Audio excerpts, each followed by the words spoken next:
শিব চতুর্দশী উপলক্ষে দিনহাটার থানা শিববাড়ি মন্দিরে দর্শনার্থীদের যথেষ্ট ভিড় লক্ষ্য করা যায়। সোমবার সকাল থেকে শিবের মাথায় জল ঢালতে মহিলা থেকে শুরু করে সাধারণ মানুষের ভিড় হয় মন্দির প্রাঙ্গণে। এদের পুজো মণ্ডপ প্রাঙ্গণে ভিড় সামলাতে পুলিশ প্রশাসনের পাশাপাশি পুজো কমিটির সদস্যদের উপস্থিতি ছিল যথেষ্ট। মন্দির কমিটির কর্মকর্তাদের রানা গোস্বামী জানিয়েছেন, রবিবার থেকে শিবের মাথায় জল ঢালতে ভিড় লক্ষ্য করা গেলেও সোমবার সকাল থেকে এই ভিড় আরও বাড়ে, কখনো কখনো দীর্ঘ লাইন পড়ে যায়। দিনহাটার প্রাচীন মন্দিরগুলির মধ্যে থানা শিববাড়ি মন্দির অন্যতম। কোচবিহার থেকে সুমন মণ্ডলের রিপোর্ট, বিগ নিউজ বাংলা।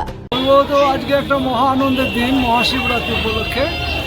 তো আমরা দিনহাটা থানা শিব মন্দিরের পক্ষ থেকে আমরা প্রতি বছর এই দিনটা খুব ভালোভাবে উদযাপন করার চেষ্টা করি, কারণ আমাদের শহরতলি এবং শহরের যে সমস্ত মহাবোন ভাই দাদা বা সকলে আমরা যারা আছি প্রত্যেকে এই মহাশিবরাত্রির দিনটাকে আমরা একটা অন্য মাত্রায় নিয়ে যেতে চাই।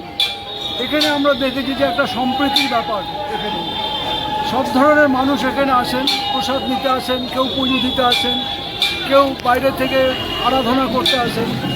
কিন্তু মহাশিবরাত্রি শুধু আমার দিনহাটা কুচবিহার বা আমার উত্তরবঙ্গ বা পশ্চিমবঙ্গ নয়, সারা পৃথিবীতে আজকের এই দিনটা উদযাপন হচ্ছে, মহাসমারোহে হচ্ছে।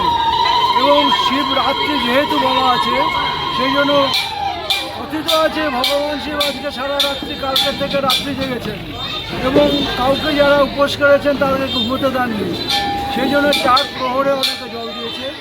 এবং আমরা কালকে প্রচুর ভিড় লক্ষ্য করেছি সকালবেলা থেকে, যে লাগবে বিকেলবেলা, কিন্তু আমরা সকালবেলা আমি যখন মন্দিরে এসেছি তখনও অনেকে জল দিয়েছেন এবং সারাদিন হয়েছে। আজকে সকালবেলা আমি নিজে সকালবেলা 7:30টায় এসেছি, তখন থেকে মন্দিরে ভিড়, এবং আমরা আশা করি যে আজকে সারাদিন ভিড় থাকবে। এবং এই মহাশিবরাত্রির যে আমাদের এই যে আজকের পুজো উৎসব, সেই উৎসব একটা সর্বাঙ্গীন রূপ নেবে। আমরা প্রসাদের ব্যবস্থা করেছি।